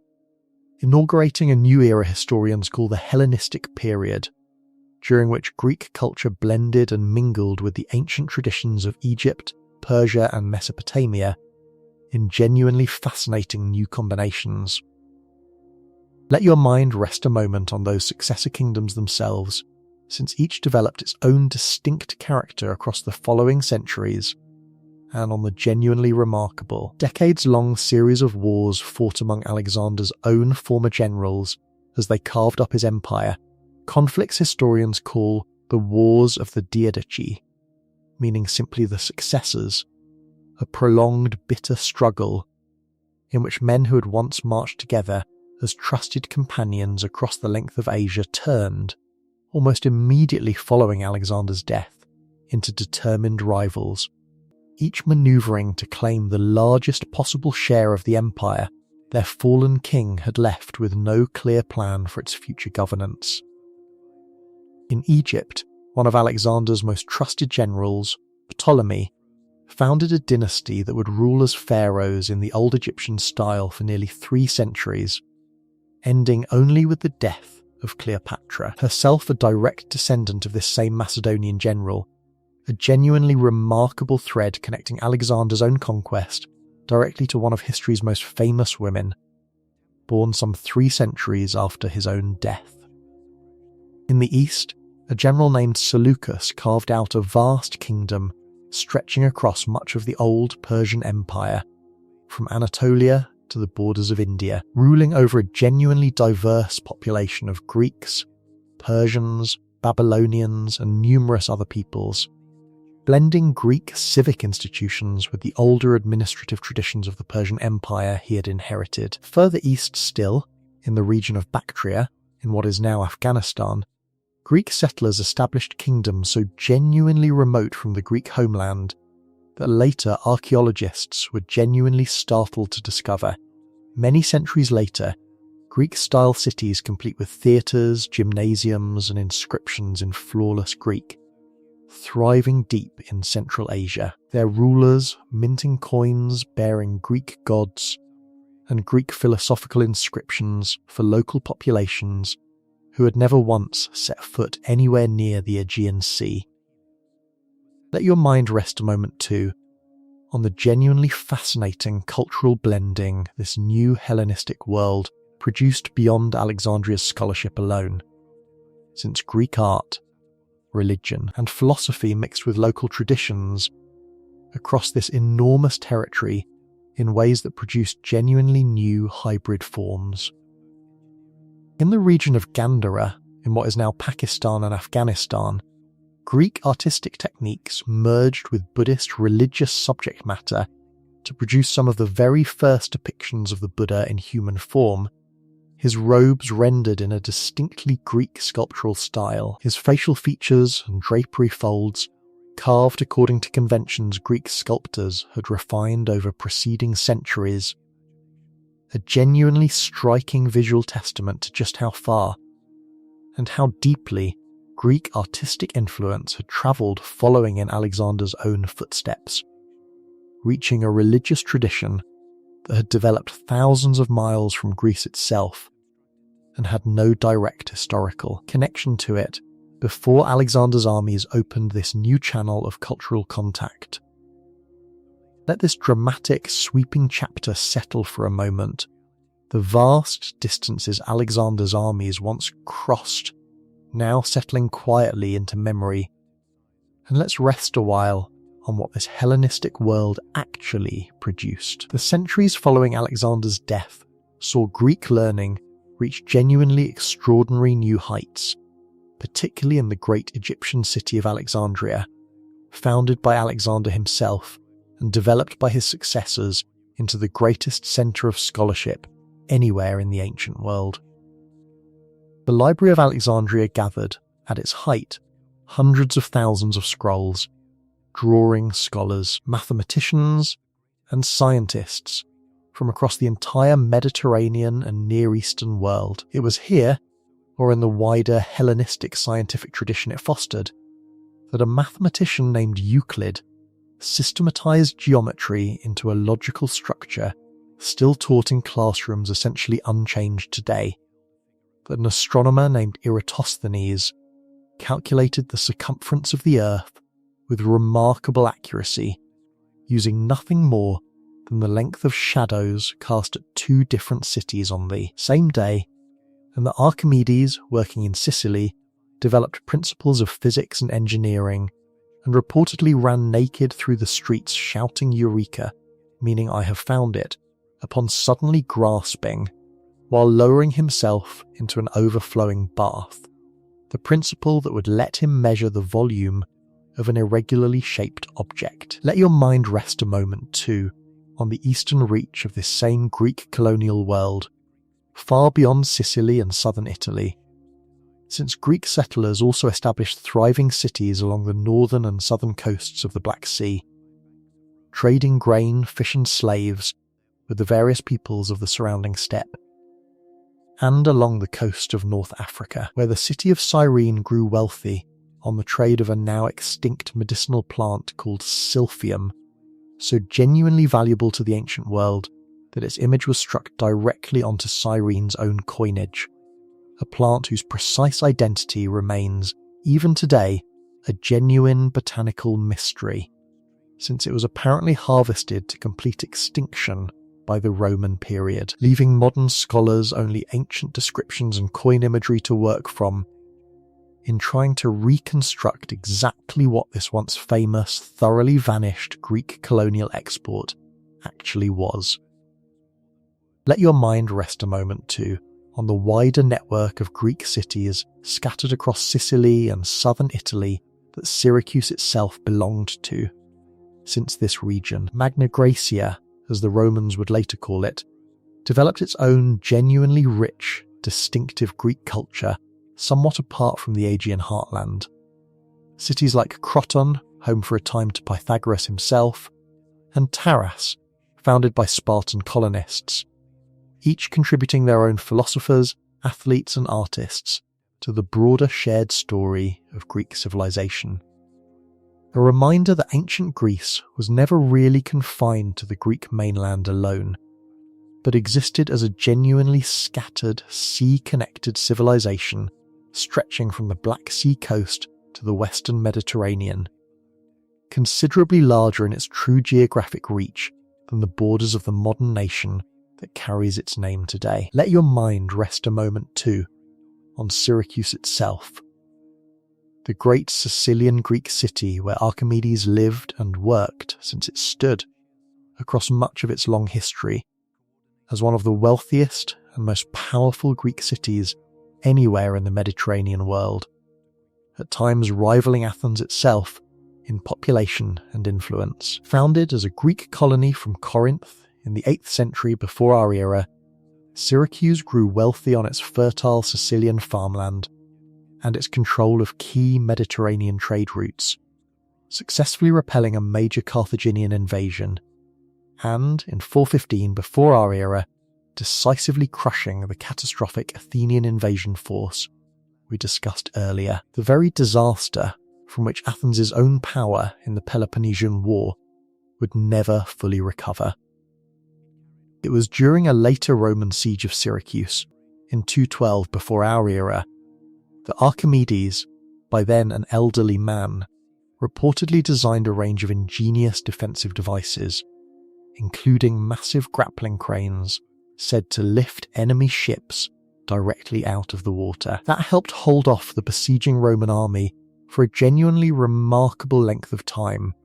before the city finally fell and Archimedes himself was killed, according to ancient tradition,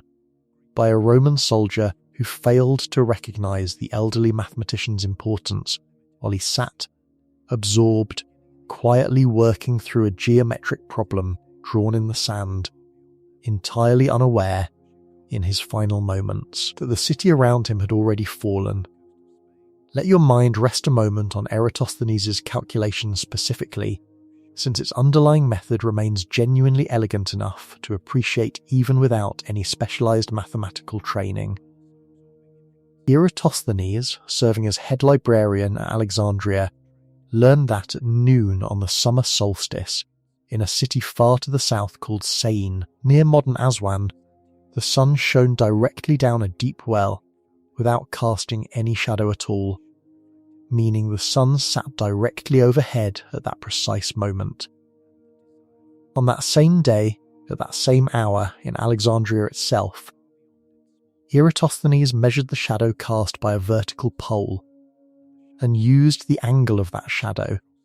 combined with the known overland distance between the two cities, to calculate the Earth's total circumference, arriving at a figure modern scholars estimate came within a few percent of the Earth's actual measured circumference. An extraordinary achievement accomplished entirely through careful observation, simple geometry, and the confident, well-founded assumption that the Earth was a sphere, a fact educated Greeks had already accepted, based on other careful observations, centuries before Eratosthenes ever picked up his measuring stick. Let your mind rest a moment too on Greek art and architecture more broadly, since its influence would eventually reach considerably further than even Alexander's armies ever marched. Greek architects developed three distinct decorative styles, called orders, for the columns supporting their temples, the sturdy, unadorned Doric order, favoured for temples like the Parthenon itself, the more slender Ionic order, its columns topped with a distinctive scroll-like capital, and the later, more ornate Corinthian order, its capitals carved to resemble unfurling acanthus leaves. These three architectural styles would go on to shape public buildings across the entire subsequent history of Western architecture, echoed in Roman temples, Renaissance palaces, and, considerably later still, the courthouses, banks and government buildings of modern cities around the world, their columns and pediments still quietly declaring, even now, a certain kind of civic dignity and permanence first developed on the rocky hillsides of ancient Greece.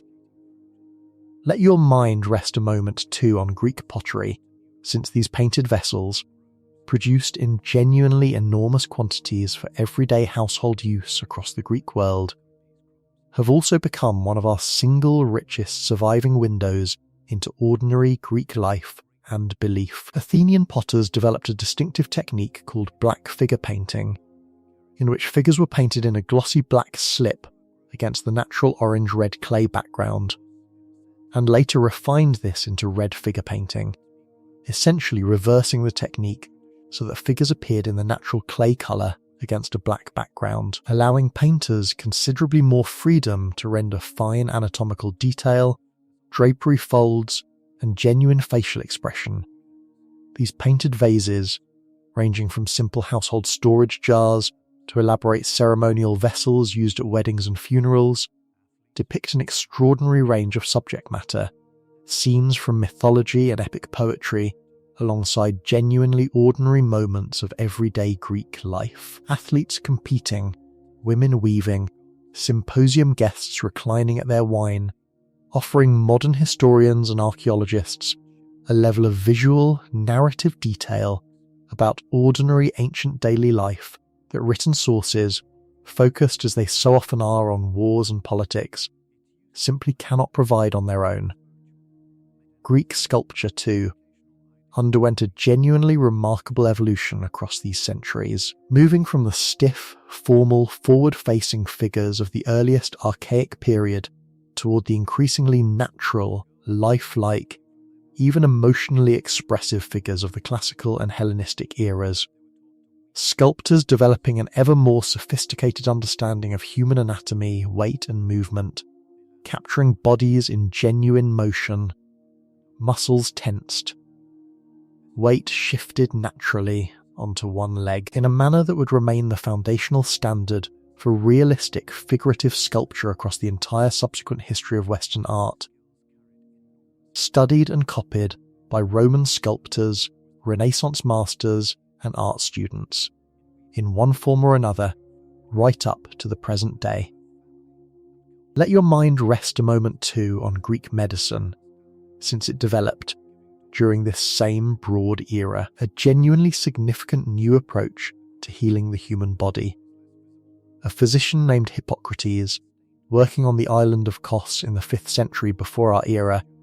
is traditionally credited with shifting Greek medical thinking away from purely supernatural explanations for illness, divine punishment or the displeasure of a god, toward careful, systematic observation of a patient's actual symptoms, environment, and diet, laying foundations for medicine as a genuinely rational, evidence-based discipline. The Hippocratic Oath, a formal ethical pledge traditionally attributed to Hippocrates himself, committing physicians to act always in their patient's best interest and to do no harm, remains in various modernized forms. Recited by graduating medical students in many countries around the world today, a genuinely direct ethical inheritance stretching back well over 2,000 years to a small Greek island in the Aegean. Let your mind rest here in this quieter, more contemplative golden age of careful thought and patient discovery before we move toward the final chapter of Greek political independence. Let your mind rest a moment longer on the wider Hellenistic scientific tradition Alexandria fostered, since its achievements reached well beyond Euclid, Eratosthenes, and Archimedes alone. An astronomer named Aristarchus of Samos proposed, remarkably, a heliocentric model of the universe, with the Earth orbiting the Sun rather than the reverse, well over 17 centuries before Copernicus would make essentially the same argument in Renaissance Europe, though Aristarchus's genuinely revolutionary idea failed to gain wide acceptance among his own contemporaries, who found the notion of a moving Earth difficult to reconcile with their own everyday physical experience. A physician named Herophilus, working in Alexandria, performed careful, systematic dissections of the human body, correctly identifying the brain rather than the heart as the body's central organ of thought and sensation, and distinguishing arteries from veins, foundational anatomical discoveries that would not be meaningfully improved upon in the Western medical tradition for well over 1,000 years afterward. This entire scientific tradition depended fundamentally on the Library of Alexandria's remarkable collection of texts, and on the genuine, sustained royal patronage the early Ptolemaic rulers of Egypt provided, offering scholars stipends, housing, and access to a community of similarly dedicated researchers, an arrangement historians sometimes consider one of the earliest examples anywhere in the world of a genuinely organised, state-supported research institution, a distant ancestor, in spirit if not in direct institutional lineage, of the modern research university. Let your mind rest a moment before we turn to Rome's eventual arrival on the everyday economic life that connected these scattered Greek city-states and kingdoms to one another across so many centuries. Greek city-states were among the earliest societies anywhere to adopt coined money, small stamped pieces of silver or gold whose weight and purity were formally guaranteed by the issuing city, a genuinely significant innovation that made trade considerably easier and more reliable than the earlier systems of direct barter or weighed unstamped precious metal that had come before. Each city-state typically minted its own distinctive coinage, Athens famously stamping its silver coins with the owl of its patron goddess Athena, a design so widely trusted across the ancient Mediterranean that Athenian owls, as these coins came to be known, circulated as a genuinely reliable, widely accepted currency well beyond Athens' own borders, much as certain strong modern currencies circulate internationally today. Greek merchants sailing small, sturdy wooden ships across the Aegean and the wider Mediterranean carried olive oil, wine, and fine-painted pottery outward from the Greek mainland, and returned with grain from the Black Sea coast, timber from the north, and exotic goods from Egypt, Phoenicia, and lands considerably further east, weaving these scattered, fiercely independent city-states into a single, genuinely interconnected trading world, long before any army, Macedonian or Roman, ever attempted to unite them by force. The Hellenistic kingdoms that emerged from Alexander's fractured empire, wealthy and militarily formidable as they often were, gradually found themselves facing a new rising power expanding steadily across the Mediterranean: Rome. Across the 2nd and 1st centuries before our era, Roman armies, in a series of wars, gradually absorbed the Greek mainland and the various Hellenistic successor kingdoms one by one, until in 146 before our era, Rome formally annexed Greece itself, and by 30 before our era, with the fall of Ptolemaic Egypt, following the death of Cleopatra, the last independent Hellenistic kingdom had passed under Roman control. And yet, in a genuinely remarkable historical irony, conquered Greece proved, in its own way, to conquer Rome right back, not militarily, but culturally. Educated Romans studied Greek language and literature. As an essential mark of genuine sophistication, Roman gods were substantially reshaped and reinterpreted through the lens of Greek mythology. Roman philosophy borrowed extensively and openly from Greek schools of thought, and Roman art and architecture drew directly, continuously on Greek models and techniques. The Roman poet Horace would later capture this strange, enduring truth in a single memorable line, observing that captured Greece had, in turn, captured her rough conqueror, and brought the arts to rustic Rome. Let this long, gradual transition settle gently now,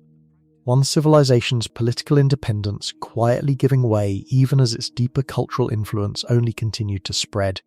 carried forward by the very empire that had conquered it. Think, for a moment, on the sheer scale of what this scattered collection of small, quarrelsome city-states actually left behind. The very word democracy is Greek. The very word philosophy, meaning love of wisdom, is Greek.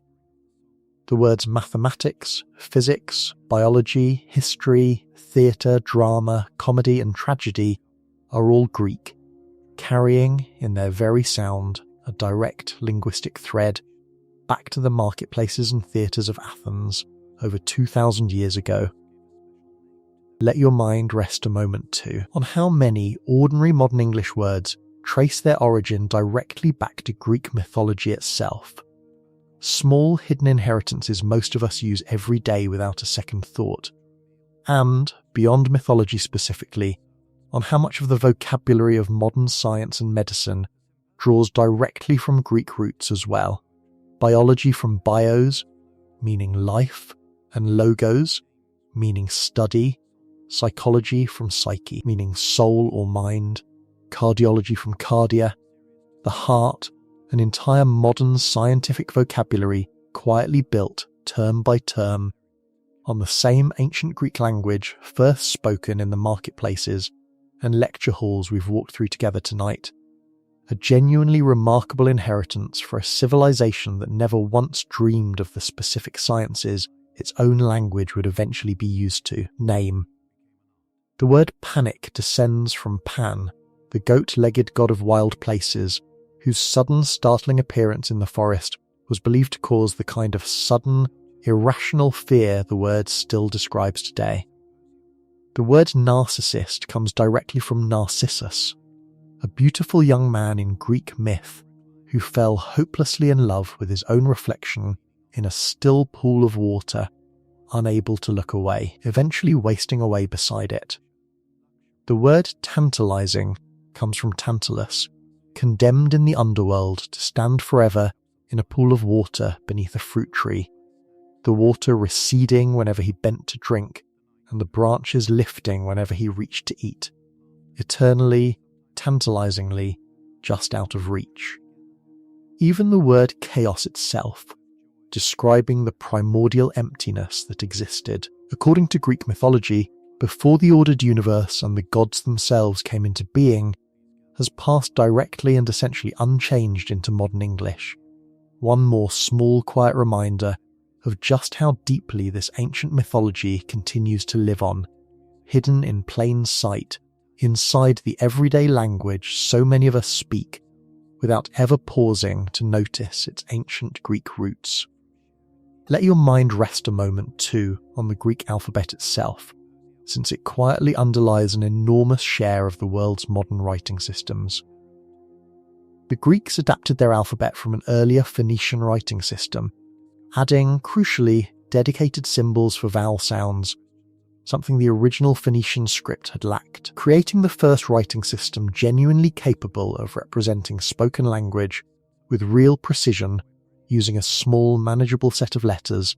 rather than the many hundreds of symbols required by systems like Egyptian hieroglyphics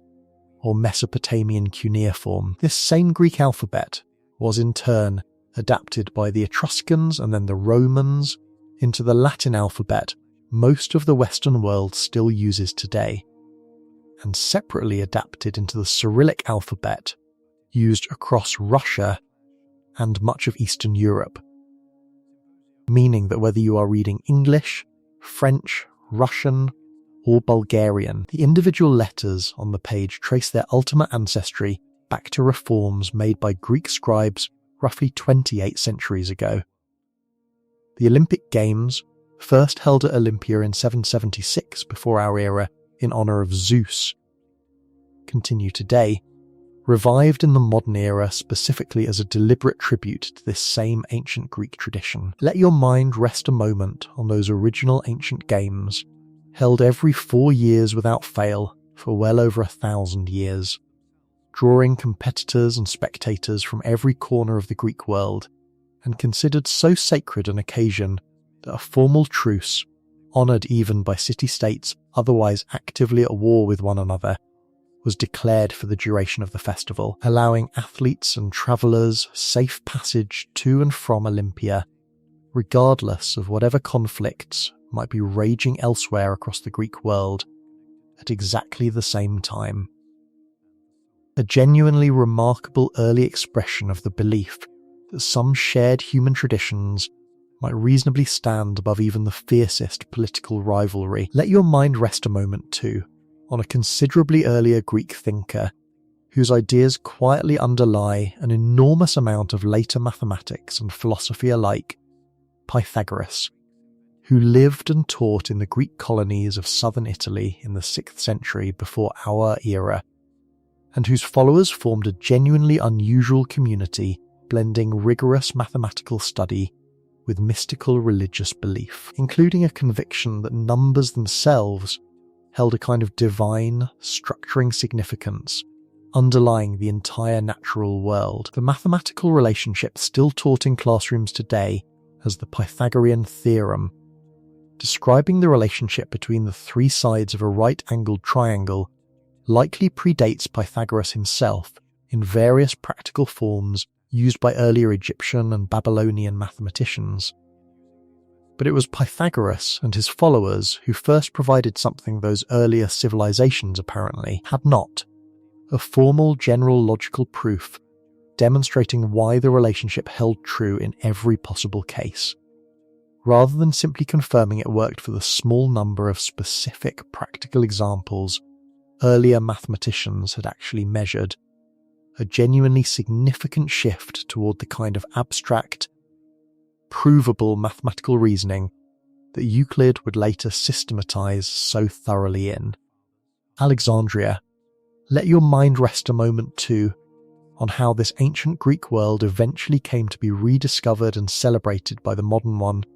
since that story carries its own genuine drama. Following the fall of the Byzantine Empire and the centuries of Ottoman rule that followed across the Greek mainland, direct political memory of ancient Greek independence faded considerably from the daily life of the region, even as educated Europeans elsewhere continued studying Greek philosophy and literature as a cornerstone of their own education. A wave of European fascination with ancient Greece, sometimes called Philhellenism, meaning literally the love of Greek things, grew considerably across the 18th and early 19th centuries, drawing travellers, artists, and scholars to study and, in some genuinely controversial cases, to remove surviving Greek artefacts, including a substantial portion of the Parthenon's own surviving sculptural decoration, carried off to Britain in the early 1800s by Lord Elgin, and displayed ever since in the British Museum, an act whose legitimacy modern Greece continues to formally dispute, and to actively campaign for the return of, even today. This same wave of Philhellenic enthusiasm across Europe helped fuel genuine international sympathy and support when Greeks themselves rose in rebellion against Ottoman rule beginning in 1821, a war of independence that drew volunteers and financial support from across Europe, including, most famously, the English poet Lord Byron, who travelled to Greece to join the struggle personally and died there of fever in 1824, becoming, in death, a genuine symbol of the wider European Romantic fascination with the idea of restoring ancient Greek liberty to the modern land that had first given the world the word democracy. Greek independence was finally achieved in 1832, nearly 2,000 years after Rome's original conquest had first ended ancient Greek political self-rule. A genuinely remarkable, if painfully delayed, return to independence for the very land whose ancient ideas about self-governance had, by that point, already reshaped political thought across the entire modern world, and the ideas themselves have proven every bit as durable as the words that carry them. Euclid's geometry remained the standard foundation of mathematical education for well over 2,000 years. Aristotle's logical framework shaped Western, and considerably beyond that, Islamic and Byzantine, philosophical and scientific thought for well over a millennium. The Parthenon, though weathered by war, time, and, in the 17th century, a genuinely devastating explosion when it was being used as an Ottoman gunpowder store and was struck by a Venetian cannonball, still stands atop the Athenian Acropolis today, its proportions still quietly, patiently demonstrating the same careful mathematical harmony its builders first achieved nearly 2,500 years ago. Let your mind rest, too, on the genuinely unusual way this particular ancient legacy was preserved and transmitted forward, since Greek learning survival was never entirely guaranteed. As the Western Roman Empire declined, much of Greek philosophical and scientific literature was carefully preserved, translated, and further developed within the Islamic world. Scholars in Baghdad, Cordoba, and Cairo translating Aristotle, Euclid, and the great Greek physician Hippocrates into Arabic, adding their own genuinely significant advances in mathematics, medicine, and astronomy along the way. It was largely through these careful Arabic translations, later translated once more into Latin, and reintroduced to Western Europe beginning around the 12th century, that much of ancient Greek learning eventually found its way back into European universities, helping spark the intellectual flowering later called the Renaissance. A genuinely humbling reminder that the safekeeping of this particular ancient inheritance depended, across the centuries, on the patient, careful work of scholars working in Arabic and Greek alike. The light of this ancient learning passed carefully forward, hand to hand, language to language, across a journey of well over 1,000 years before it ever reached the university libraries of Western Europe most people today associate with its eventual rediscovery. Let your mind rest, finally, on the ordinary Greek fishermen, farmers, and traders whose names history never recorded at all. The shepherds tending flocks on rocky hillsides, the potters shaping clay by lamplight, the countless small unremembered kindnesses, and quiet daily labours that never once made it into any surviving history, play, or philosophical dialogue, and yet without which none of the grander achievements we've explored together tonight could ever have been built at all. The enormous, largely silent majority of people who lived across these many centuries of war and philosophy and democracy,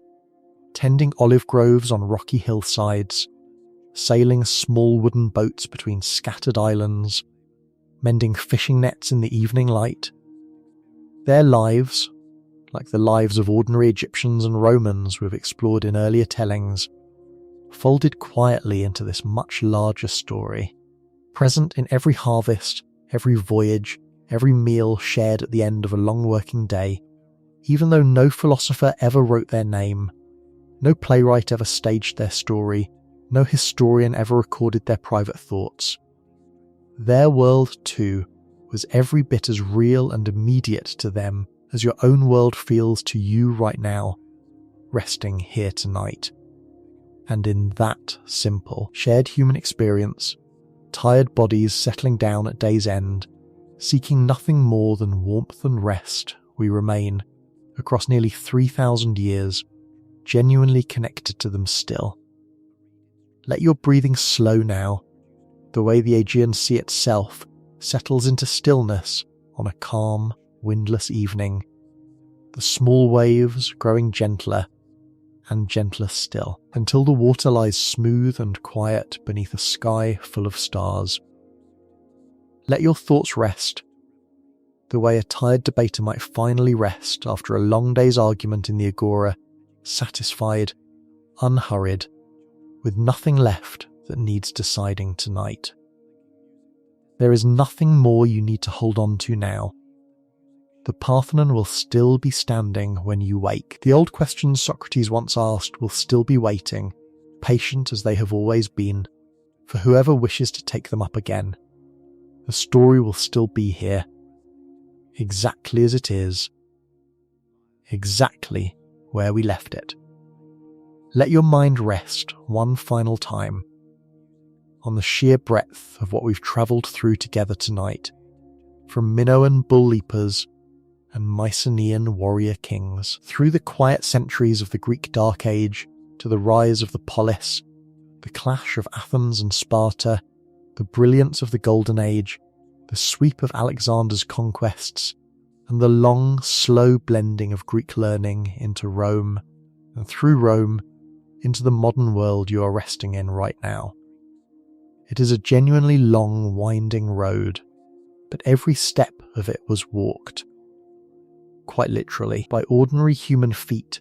on ordinary human days, each one leading, patiently, toward the very ideas and words you carry with you still, whether you have ever consciously thought about their ancient origin or not. Picture, if you can, one last quiet image before you drift fully away, a small oil lamp burning low in a modest Athenian home, long, long ago, its light falling softly across a room where a family has gathered after a full day, the sounds of the city outside finally quieting into evening, someone perhaps reciting a few remembered lines of Homer, familiar and comforting as an old lullaby, while one by one tired eyes begin to close. The lamp burns a little lower still, and the story, as it always does, waits patiently for morning. For now, there is only rest, only quiet, only the slow, steady rhythm of the sea against the shore, carrying you gently, gently, the way it once carried merchant ships between 1,000 scattered islands, laden with oil and wine and painted pottery, bound for harbours whose names have long since changed, down towards sleep.